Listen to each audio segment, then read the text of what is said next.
A rhinoceros poacher in South Africa has been handed a record prison sentence. He's a Thai national, and he orchestrated an elaborate fraud to ship rhino horns to Asia. CNN's Nkapele Mabuse reports.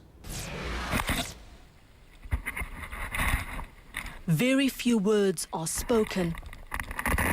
All understand their roles.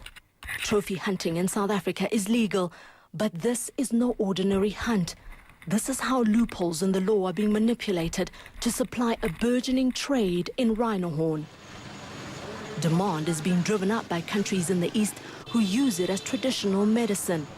This Thai national, Chimlong Lemton Thai, is serving a 40-year jail term in South Africa for recruiting just about anyone willing, including prostitutes, to pose as hunters and supply an international wildlife trafficking syndicate.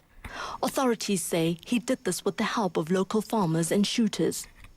In this video obtained by CNN, Lemton Thai and the hunting permit holder he recruited don't handle any rifles during the hunt, nor do they fire a single shot. It's the farm owner who spots a rhino seemingly slumbering under a tree. What's about to happen is hard to watch or hear. He aims. Seconds later, sounds of the rhino in excruciating pain confirm it was a clean shot. But they want the animal dead, so he shoots again. The resilient rhino gets up. Disorientated and confused, he attempts to escape the onslaught. Another shot makes sure he doesn't. And then back up to finish him off. His last cries are more helpless and weaker, finally acknowledging defeat. The hunters approach. He's still alive. One more shot, and soon it's all over. His horn could fetch up to $50,000 in the East, enough to make these men deaf to his cry. I mean, it's more than, gold, cocaine, heroin.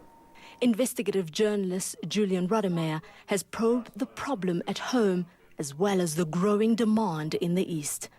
In his book, Killing for Profit, he describes a people disconnected from the pain their dependence on rhino horn is causing in Africa. It's seen as a product. A lot of people I spoke to had this impression we had thousands of rhinos running around, almost in the streets of Johannesburg kind of thing. If you speak to some of the Thai women who posed as hunters in some of these pseudo-hunts, they'll tell you, this is the first time they'd seen a real rhino. They'd seen rhinos on television. There's that sort of disconnect from the reality of the situation and the brutality of it. More than 500 rhinos have been poached this year alone in a country that has the world's largest population, estimated at around 20,000. Hunting is crucial for tourism here, but it's also posing a threat to the rhino's existence. Nkapele Mabuse, CNN, Johannesburg.